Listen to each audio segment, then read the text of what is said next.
Generally, the whole process starts with my design. Then the design is brought to the first department we just visited to create a model. There are two ways to create models, either by using computers or by doing it manually.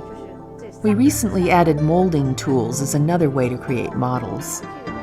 Depending on the different craftsmanship required for each design, we choose the most appropriate method to create its model. After that, we make a rubber mold of it, inject wax, and duplicate the mold.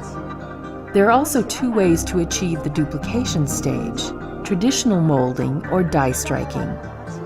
All the moldings are then cleaned to prepare for stone setting, enamel setting, or assembly.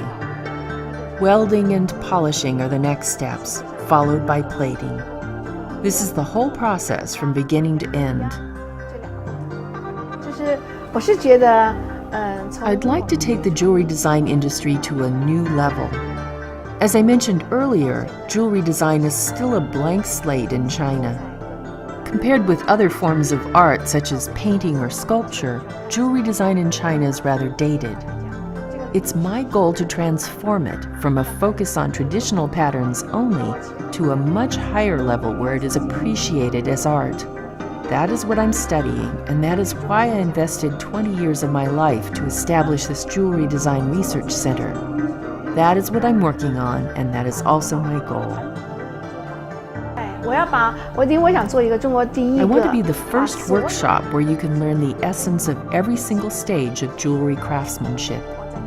Having that ability also helps me with my design and research. When a new design is created, I want to have various ways to express it. That is why I place emphasis on each process and have them all in my research center.